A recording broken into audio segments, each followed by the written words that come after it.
midi, soir, foot, et voilà. Et vraiment, le reste, ça m'intéressait pas du tout.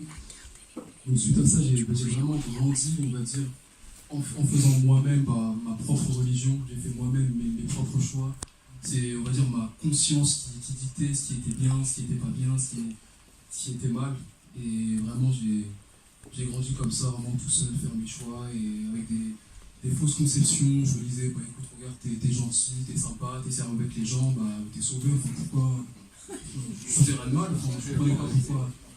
Et j'ai vraiment grandi avec ce truc-là dans ma tête qui me disait, bah t'as besoin de rien, t'as vraiment pas besoin de Dieu, regarde moi, les gens ils ont Dieu, moi je l'ai pas, on vit de la même manière, donc pourquoi j'aurais besoin de lui. C'est vraiment avec ces mauvaises conceptions, ces mauvaises idées que j'ai grandi. Et il s'avère que quand j'avais à peu près 20 ans, 21 ans, donc je suis arrivé à un stade de ma vie où je pense que je peux dire que j'avais tout ce qu'un homme de mon âge en fait il peut avoir. Au niveau du travail, tout se passait bien, je pouvais travailler, j'ai toujours eu des facilités à trouver du travail. Au niveau des études, j'ai eu mes diplômes, j'avais des diplômes mention sans forcer. Je voyageais beaucoup, j'étais beaucoup entouré, j'avais beaucoup d'amis, toujours des personnes autour de moi, et vraiment tout se passait bien, j'avais vraiment tout. Mais le problème, c'est que, ça c'est ce que les gens ne savent pas beaucoup, c'est que, en fait, le soir, quand je rentrais chez moi, vraiment, quand j'étais tout seul, vraiment dans mon lit, en fait, j'étais triste.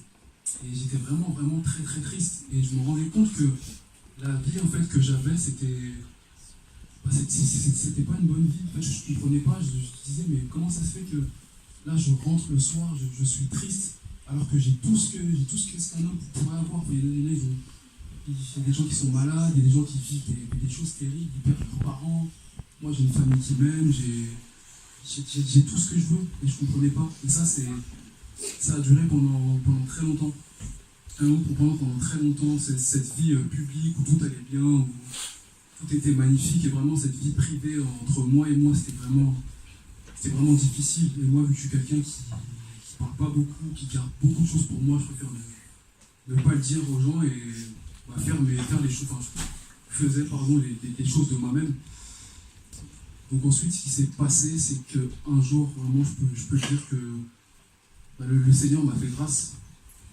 Parce que je pense que je ne le méritais pas. Je comprends pas encore des fois, je me pose la question parce que je lui ai rien demandé, je ne le priais pas, je n'avais pas de relation avec lui. Mais lui quand même, il avait tellement d'amour pour moi qu'il m'a fait grâce.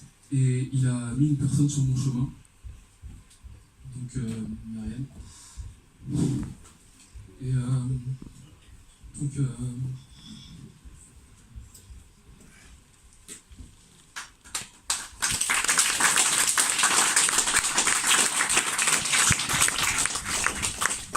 je vais finir. Allez, les gars, ça pleure aussi, hein. Il y a ceux qui arrivent à se retenir, mais il ne faut pas parler, les gars, ils pleurent. Et comme je disais, il m'a vraiment fait grâce parce qu'il a mis cette personne sur mon chemin, alors que à ce moment-là de ma vie, je pense que je ne le méritais pas du tout. Donc Mariam, Algérienne, chrétienne. Et ce qui s'est passé, c'est qu'on va me parler beaucoup de Jésus, de ce que Jésus avait fait pour elle dans sa vie, enfin, toutes ces choses-là, sans vraiment me mettre la pression ou quoi, me dire que tu dois te convertir, etc. Non, c'est vraiment des conversations. Et on en parlait beaucoup, c'est vraiment un de ses sujets c'était l'un de ses sujets vraiment préférés. Et il s'est passé quelque chose. Un jour, c'est qu'on était en voiture, on était en train de discuter. Donc jusqu'à là, tout va bien. Et on parlait de Jésus, du coup on parlait de Jésus, parce que, encore une fois, tout ce que Jésus avait fait dans sa vie. Et là, au bout d'un moment, sans que je comprenne pourquoi, moi en plus, mon intelligence prend beaucoup de place, en fait, j'aime bien savoir, tout connaître, pourquoi ça s'est passé, tout décrypter, tout. C'est un problème chez moi. Et vraiment sans que je comprenne pourquoi. Donc là, elle était côté conducteur, donc elle était en train de me parler. Et là, d'un coup, en fait, je ne l'entendais plus. Elle était vraiment à mes côtés. Et tout ce qu'elle était en train de me dire, en fait, ça rentrait plus dans ma tête. Là, j'ai vraiment eu l'impression que à ce moment précis, en fait, c'est le Seigneur qui est en train de me parler. Et ce que j'avais aussi oublié de dire, c'est que quand je vous disais que tous les soirs j'étais vraiment triste, je me posais beaucoup de questions. Je me disais, mais en fait, pourquoi je suis comme ça? Pourquoi j'arrive pas à... En fait, j'aimais pas ma vie. Pourquoi j'aime pas ma vie? Je comprenais pas. Je me posais aussi des questions sur l'éternité. Je me disais, mais la vie, en fait, c'est quoi? Après la mort, qu'est-ce qui se passe? Je me posais la question, est-ce que je vais être sauvé? Est-ce que je vais aller au paradis?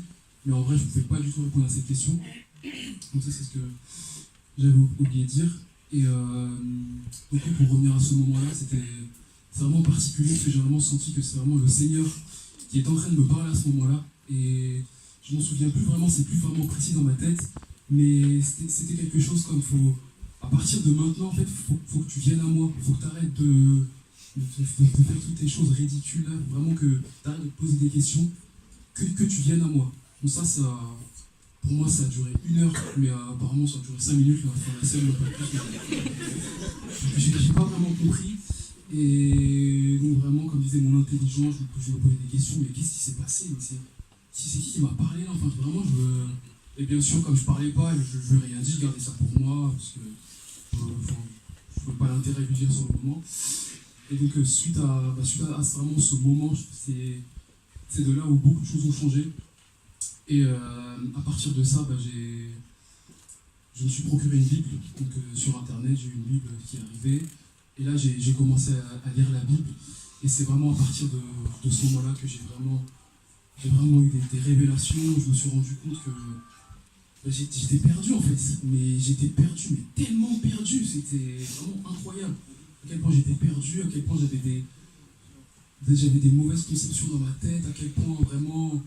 Jésus, en fait, il sauve, Jésus, il aime, c'est vraiment ce qui l'intéresse, c'est ton cœur et pas autre chose. Et moi, j'étais vraiment, là, vraiment en lisant surtout les évangiles, parce que Jésus, moi, je le connaissais pas. C'était vraiment, pour moi, je connaissais Dieu, je connaissais Dieu plus ou moins, je savais que c'était Dieu.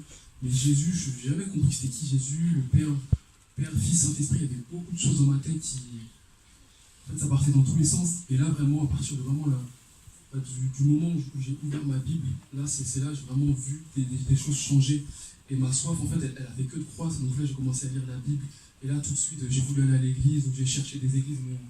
Le Seigneur m'a mis dans cette église et j'en suis très content. Parce que ça a vraiment été bien accueilli et ça se passe vraiment très bien. Donc merci à vous tous.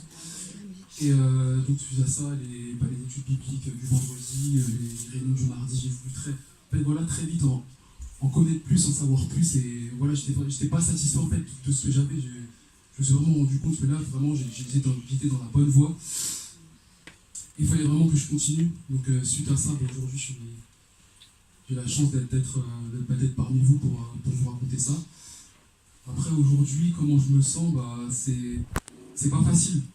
Parce que moi aussi, je me suis dit, je ne sais pas pourquoi encore une fois, mais je me suis dit, une fois que tu vas te convertir, tu connais Jésus, tout va être très facile, Jésus il est avec toi, la vie maintenant ça va être simple. Alors que pas du tout, c'est des combats, vraiment tous les jours. Et je sais qu'il y a des personnes ici dans cette salle aujourd'hui qui se posent des questions, comme moi je me suis posé, je regarde André par exemple, qui vraiment se posent des questions, qui se disent... en fait, c'est vrai, je ne sais pas comment l'expliquer, mais c'est des fausses conceptions, c'est plein de fausses conceptions qui nous empêchent vraiment de faire ce qu'on a à faire. Moi, je voudrais vraiment dire pour toutes ces personnes qu'il faut vraiment chercher Dieu, vraiment de tout son cœur. Il faut arrêter de se poser des questions. Il y a plein de choses vraiment à mettre de côté. Et comme Jésus le dit lui-même, vraiment, si vous cherchez de tout votre cœur, vous me trouverez. Et vraiment, quand on frappe à sa porte, en fait, c'est réel. C'est pas seulement écrit, c'est vraiment réel. Ça a été réel pour moi. Et je pense pour beaucoup de personnes ici. Et vraiment, le plus important, c'est de donner son cœur, de vraiment chercher de tout son cœur, de frapper à la porte. Et Jésus vous répondra comme il m'a répondu. Alors que, comme je le dis souvent, pour moi, je ne le méritais même pas. Mais malgré que je ne le méritais pas, il a quand même souffert pour moi à la croix. Et il m'a aimé. Il m'a mis une personne sur mon chemin. Donc, en tout cas, vraiment, merci Seigneur. Vraiment, gloire à Dieu pour tout ce qu'il a fait. Et encore une fois, toutes les personnes qui posent des questions.